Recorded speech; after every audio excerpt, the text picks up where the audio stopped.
자, BT입니다.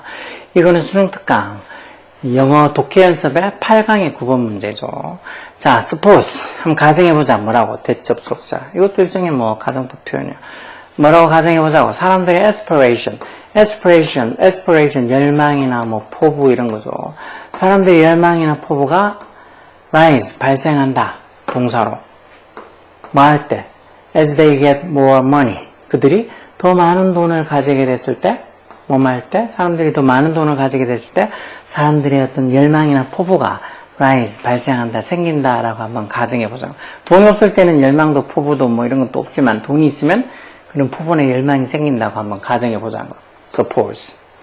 When you live in a student dorm. 이게 뭐 말 그대로 어떤 기숙사죠. 학생 기숙사에서 네가 살 때는 you may aspire.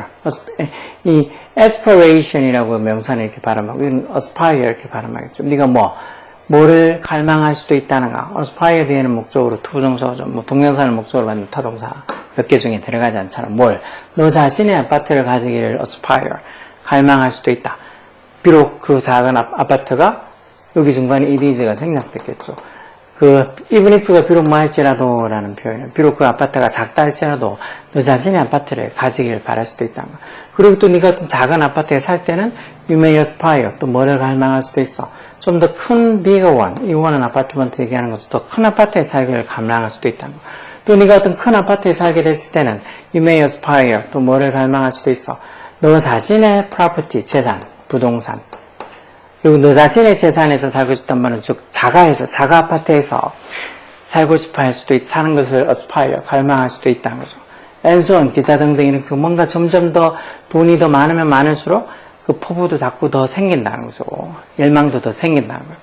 그래서 the more you have, the more you expect. 더 비교급이죠. 뭐만 하면 할수록 더 뭐마다 더 비교급. 말 그대로 네가 더 많이 가지면 가질수록 the more you expect.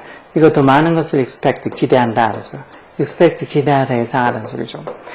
그러면서 maybe the more you think you deserve. 그러면서 또 더 뭐 하게 된다고. the more you think you deserve. 네가 더 많은 것이 deserve 마땅히 뭐 할 만하다. 뭐 할 자격이 있다 이런 소리죠. 마땅히 뭐 할 만하다 또는 뭐 할 자격이 있다 이런 의미로 쓰죠. 결국은 이렇게 더 많은 돈을 가지면 가질수록 네가 더 많은 것을 기대하고 그러면서 the more you think you deserve. 네가 더 많은 것을 마땅히 가질 자격이 있다고 또 생각할 수도 있다는 거예요. 입소, 만약 그렇다면, 그렇게 된다면 the beneficial happiness effect of getting more money. 더 많은 돈을 가지게 된다는 것에 어떤 유익한, beneficial한 이런 유익한 어떤 행복의 영향이 effect가 이게 주어겠죠. 행복의 영향이 will be offset. 상쇄가 될 거라는 거죠. offset, 상쇄하다 해서 서로 쌤쌤이 된다는 거죠. 적어도 부분적으로는, at least 적어도 부분적으로는 상쇄가 될 거라는 거죠. 뭐에서? by the harmful effect. 해로운 영향, 행복에 미치는 그 해로운 영향. 뭐의 해로운 영향? rising aspiration. 이렇게 증가하고 있는 그런 어떤 열망이나 포부. 점점 더 뭔가 더 큰 걸 바라는 그 증가하는 열망이나 포부에 그런 어떤 해로운 영향, 즉 행복에 미치는 그런 점점점 증가하는 열망에 행복에 미치는 그런 해로운 영향에 의해서 더 많은 돈을 가지게 되는 그런 어떤 유익한 행복의 측면이, 행복의 영향이 will be offset, 상쇄가 될까요? 그러니까 돈을 더 많이 가지면서 뭔가 좀 행복한 면이 있게 되는 것이 오히려 또 이렇게 자꾸 돈을 많이 가지게 되면서 어떤 포부나 열망도 점점 커지면서 그 포부나 열망이 커지는 게 또 행복에 미치는 안 좋은 영향에 의해서 이 두 개가 쌤쌤이 되고 상쇄가 될 거란 거예요. 결국은 돈이 많이 가져도 너무 또 큰 걸 또 계속 바라고 더 바라고 그렇게 하면 행복이 더 줄어든다는 소리죠. 그래서 behavioral economist, 이건 행동경제학자라는 소리겠죠. 행동경제학자들이 이런 피나면은 현상을 콜 목적어 목적보호로 뭐라고 부른다고? aspiration treadmill이라고 부른다는 거예요. treadmill이 보통 이게 러닝머신을 보통 이렇게 부르잖아요. 이런 현상을 이런 행동과학자들이 aspiration treadmill, 말 그대로 어떤 열망의 어떤 treadmill, 러닝머신 또는 쳇바퀴 이렇게 부르기도 하죠. 열망의 쳇바퀴라고. 결국은 계속 뭔가 이렇게 중단되지 않고 계속 돌아간다는 소리죠. 열망이 멈추지 않고 계속 돈이 더 많으면 많을수록 더 많은 걸 원하게 되고 그런 게 계속 뭔가 불행을 만든다는 소리겠죠. 그런 어떤 기본적인 아이디어는 오래된 거랑 ancient, 오래된, 즉 이런 어떤 많은 걸 가지면 가질수록 더 많은 걸 원하고 기대하고 하는 게 오래전에 어떤 있었던 생각이라는 거죠. 최근에 생긴 게 아니고. 또 스토익 필로소퍼, 이게 뭐 스토익 학파 철학자라는 소리죠. 뭐 이게 스토익 학파라고 뭐 어떤 철학의 분야, 어떤 계통 자기들만의 어떤 학파가 있죠. 하여튼 스토익 철학자인 이 사람이 다이그노스가 진단하다는 소리죠. 그 문제를 언제? some 2000 years ago, 한 2000년도 저 전에 그 문제를 진단했다는 만 그 문제를 알고 있었다는 거죠. 그래서 그가 뭐라고 노트 적었다고? excessive prosperity는 번영. 그것도 excessive라는 말, 이런 것도 많이 들어봤죠. 과도한, 지나친. 이런 과도한 번영이 does indeed에서 동사이고 앞에 does 했으니까 이 does는 동사 강조로 쓰는 조동사였죠. 실제로 정말 뭐를 만들어낸다는가? 이 과도한 어떤 지나친 번영이 greed라는 말, 이거 탐욕이라는 소리죠. 탐욕. 여기에 y가 붙어서 greedy하면 형사가 되는 거잖아요. 사람들에게서 어떤 탐욕을 정말 만들어낸다는 거. 너무 지나친 번영이 너무 잘 살다 보면 오히려 그게 거기서 만족 못하고 어떤 탐욕이 생긴다는 거죠. 그러면서 또 never are desired. 이 지금 보면 이 지금 never라는 이 부정어구를 강조한다고 문장 앞으로 빼서 여기 주어 동사가 도치된 것 같죠. 원래는 desires are never so well controlled 이렇게 적혀 있는 말일 것 같은데 never를 강조한다고 빼면서 이렇게 주어 동사가 도치돼서 이렇게 동사 주어 이런 식으로 되죠. 그리고 이 소댓 구문이겠죠. 너무 뭐뭐해서 뭐뭐하다 이런 말. 소댓 구문.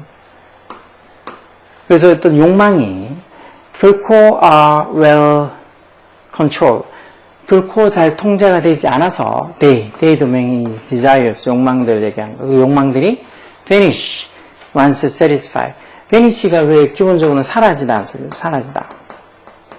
흔적도 없이 사라지다는 거.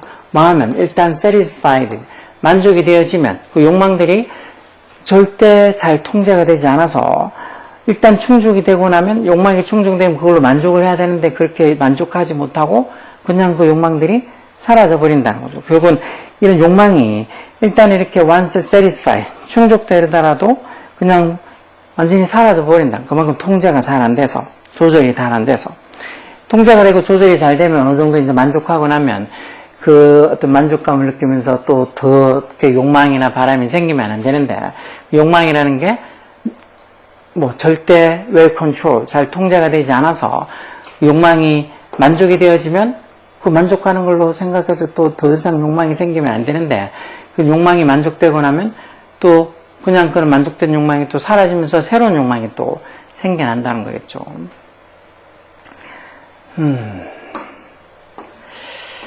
자, 그러면 이게 지금 보자. 이 글의 제목 추론은 greed, 탐욕 해놓고는 the cause of internal division within society. 사회 내 internal division이라고 하면 뭐라고 해석하겠어요? 사회 내 어떤 내적인 division이 나눠진다, divide의 명사니까 이쪽에 내적인 어떤 분열, 어떤 사회 내 어떤 내적인 분열의 어떤 원인, cause. 그래서 greed, 탐욕이 어떤 사회 내 어떤 내적 분열, internal division의 어떤 cause, 원인이 된다? 뭐 그런 말은 아닌 것 같고, moral이라는 게 도덕적인이라는 소리죠. 도덕적인 딜레마, 그것도 뭐 하는 데 있어서 in the pursuit란 말 추구라는 소리죠. 추구. 뭐 accumulating wealth. accumulate가 왜 축적하다라는 소리잖아. 축적하다. 쌓다, 축적하다. 즉 wealth, 부를 축적하는데, 즉 부를 축적하는 것을 추구하는 데 있어서 어떤 도덕적인 딜레마 이런 소리도 아니죠. Why does achieving happiness?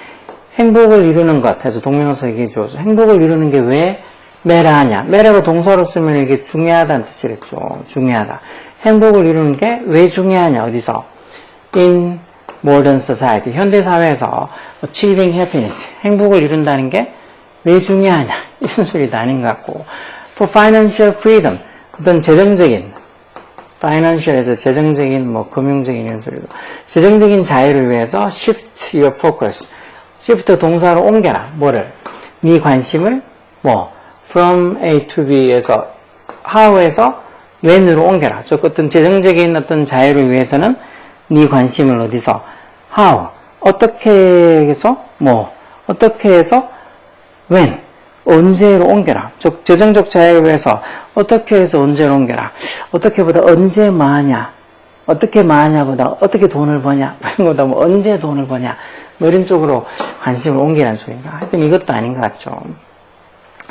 wanting more and more. 점점 더 많은 것을 원한다. 그래서 how it can harm. 즉 그것. 다시 말해서 점점 더 많은 것을 원하는 게 네 행복에 어떻게 harm. 해를 끼치는 게 답이겠죠.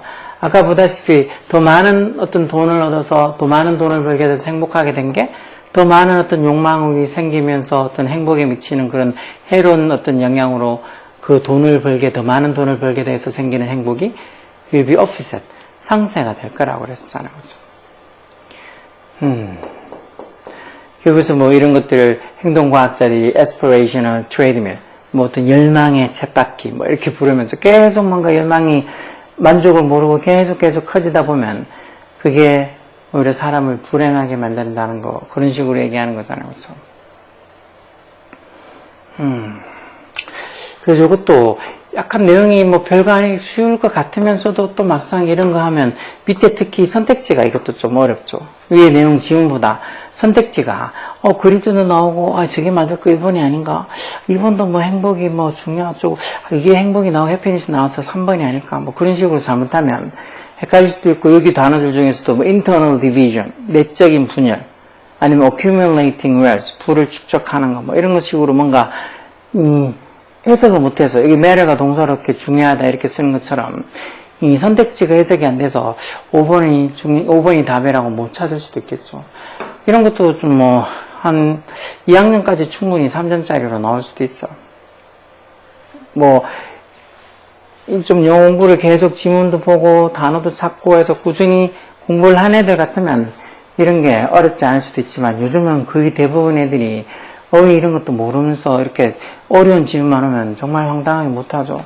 뭐 요번에 또 좀 있으면 기말 치는데 어떤 학교는 보면 중간에서 조금 어렵게 냈다고. 그래서 중간 시험 어렵게 낸 것도 제가 봐서는 그렇게 어렵게 낸 것도 아닌데 그래도 거기 보면 어휘 변형이나 그 단어들 좀 약간 좀 모르는 애들은 치기 어렵게 그렇게 좀 내놓은 것 같더라고. 요즘은 이 학교 내신들이 조금 변별력을 키우기 위해서 그렇다고 어법 문제를 많이 내면 또 애들이 또 어법은 또 정말 더 힘들어하니까 그거보다 뭔가 어휘의 어떤 변화, 어휘를 좀 비슷한 어떤 어휘들을 잘 알고 있는지 원래 거기에 교과서나 모의고사에 있는 그 지문에 빈칸을 비워놓고는 여기에 들어갈 말 원래 교과서나 모의고사에 있는 그 말 말고 그거하고 비슷한 어떤 이 어휘들을 적어놓고는 이제 답을 찾으라고 그렇게 물어보는 유형들이 많은데 그렇게 했더니 뭐 어떤 학교는 뭐 10점, 20점도 너무 많이 나와서 그래서 요번에는 뭐라고 했더라 교과서도 뭐 문제도 변형 문제도 풀어볼 필요도 없고 그냥 교과서에 뭐 내용만 해석만 해도